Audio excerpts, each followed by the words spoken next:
Hello and welcome back to another update where I cover the latest developments throughout the front line in the Russo-Ukrainian war. It is your host Union, and in this one we start out in the southern direction where the Russians have managed to close the gap between Novoukrayinka and Bohovyavlenka. They've captured the fields and forest lines in between the two settlements, and now the Russians are fighting over the fortified positions in between the two settlements.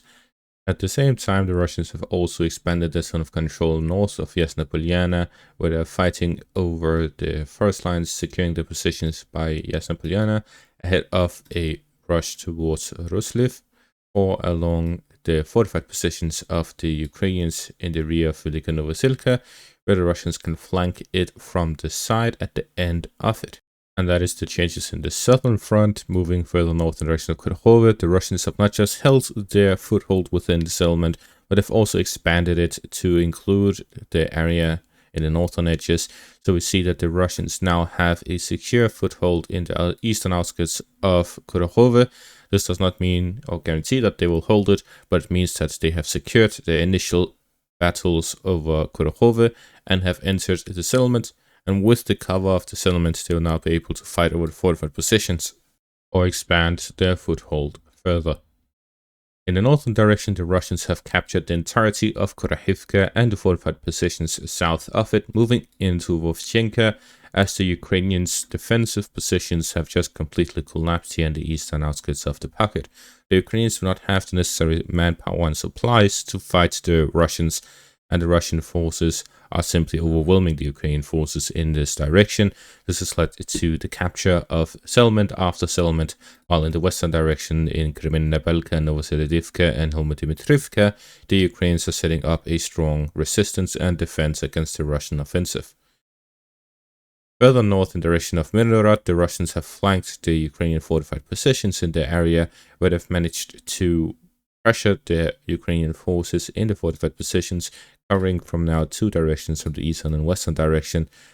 And this is from an assault that took place where the Russians managed to drop off some infantry, as is according to this geolocated footage showing the Russian forces in the forest line.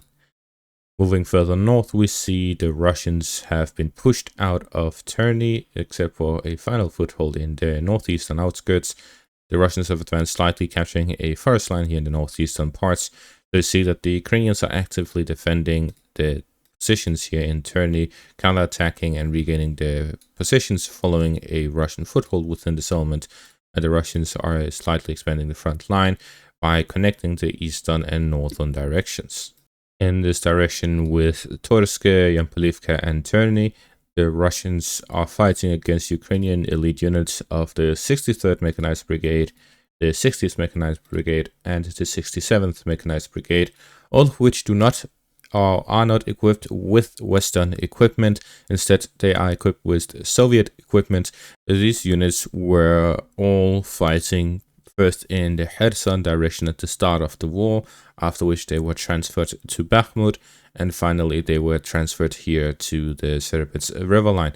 So they've been in two prior engagements, both of which were very battle of attrition-like, so they have a lot of experience in battle of attrition, well, the ones that survived.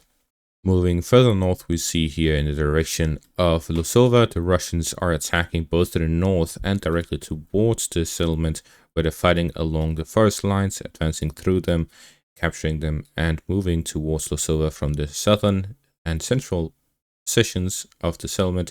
At the same time, they've also advanced in the northern parts towards the northern outskirts of the settlement, along the forest lines again, capturing the remaining parts of the Luhansk border area. And further north, there's also been an advance between Berestova and Selmahivka, as the Russians are looking to gain control over the entire parts bit by bit, closing this gap in between the Russian and Ukrainian positions. So in general, we see that there's going to be heavy fighting over the fortified positions and the Ukrainian positions here in between the Serpets river line in the east and the Usk river line in the west, as the Russians move down south towards Borova. The Russians will be fighting over the Ukrainian settlements here in the east of Borova towards the fortified positions, and to close the gap in between the two sides that will be formed from the advances in the western and eastern parts. The Russians have advanced here north of Kislivka, where they have managed to close in on Stepanova-Slivka from the south and are fighting towards the fortified positions of the Ukrainians, which are located both here near the western parts and the northern parts, to close off any advance that would take place through the railways here south of Stepanova-Slivka. So we see that heavy fighting will take place over the fortified positions here over the next few days, as the Russians are slowly moving along the railways. Capturing both of these fortified positions would lead to the capture of Stepanova-Slivka, as there will be no ability of the Ukrainians to resist any fighting once the Russians have the supply lines that is connected to the settlement, and will lead to the fighting reaching Peshane here to the west of Stepanova-Slivka. So we see heavy fighting continues in the southern and eastern front, and the Ukrainians are doing some local counterattacks. In the Kursk direction, the first change in a very long time, the Russians have entered Kurove, gained a foothold, and heavy fighting continues within the settlement itself. Despite the limited supply to the Ukrainians, considering the Russian positions here in the north and south of the settlements, leaving only a river crossing to resupply Kurove, it is not a lot they have to resupply. Therefore, the Ukrainians are able to keep it at a somewhat decent level, allowing them to defend the settlement. The Russians are slowly pressuring the Ukrainian forces and advancing a tiny bit in an attempt to gain a foothold to then capture the settlement and create a front line along the river line. This will allow for more offensive operations by the Russians, or to simply focus their forces in the Sudzha direction. Moving back south to the direction of the Kurove area, we see that there are still significant changes, not as significant as a triple assault towards Novoukrayinka, Shakhtarsk, and Bohyavlenka, but the consolidation of the gains that were taken during the period of these offensive operations, meaning that the Russians are slowly securing the positions that they have gained, who attempt to prevent the Ukrainians from recapturing these positions. If the Russians manage to capture the final parts by Maximivka and the fortified positions in between Bohyavlenka, Yasna Polyana, as well as capture the remaining parts of Shakhtarsk, it will be very difficult for the Ukrainians to counterattack, because they'll have to go through large fields to reach the Russian newly captured positions. It will also be difficult for the Russians to move on to the next part. However, with heavy shelling, which is currently taking place in the direction of Rosliv, and the fighting taking place here by Kurove and Katerinivka in the east, the Russians are spreading the Ukrainian forces out thin, and they are putting heavy pressure on them, which makes it difficult for the Ukrainians much less to think about an offensive operation, counteroffensive operation, and simply spreading their forces out, making it difficult for the Ukrainians to defend their positions, as the Russians are breaking through fortified positions near Kurove and gaining a foothold. This would not be possible if the Ukrainian forces were not spread thinly across the front. We see similarly in the Terni direction, the Russians gained a foothold and were pushed out in a couple of days, yet in Kurove they managed to expand their foothold.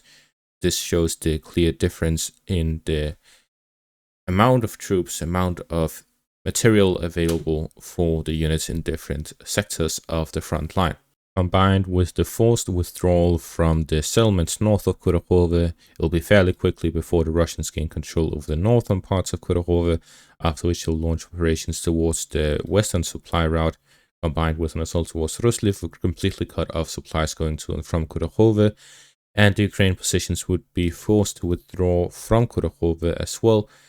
This is simply a disaster unfolding for the Ukrainians, because the loss of Kurove would be simply very, very difficult for the Ukrainians to cope with such a situation, as they would lose a lot of forces in a pocket that would be formed here in between the northern and southern flanks. At the same time, the Russians will be able to launch offensive operations north of Selidove towards Pokrovsk, or envelop Velika Novosilka by fighting from the rear. It gives a lot more options for the Russians to continue their offensive operations, while the Ukrainians are suffering from a manpower shortage, yet they would be in a position where they would lose even more manpower, even more units from such an encirclement. The Russians usually leave a gap in their defenses where the Ukrainians can withdraw from, but they will be under heavy fire, where we've seen constant examples of how the Russians either perform raids with armored vehicles to hit directly the withdrawing Ukrainian soldiers, or with artillery and drones hitting from afar, and this causes a lot of casualties on the Ukrainian forces withdrawing. Every single time they withdraw from one settlement to another, their manpower gets halved, and that is simply very critical for the Ukrainian soldiers. What Ukraine could do is to drop the Kursk offensive, pull out the units from that direction, and then move to the Pokrov's direction to stabilize the front line. However, there's so far simply no signs of that happening. It is likely that they'll continue with the Kursk offensive, at the very least until the American election.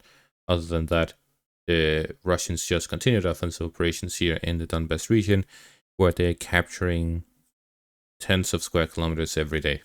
And that is going to be all for this update. Thank you all for watching. Make sure to leave a like, subscribe, check out my Patreon and YouTube membership for additional content.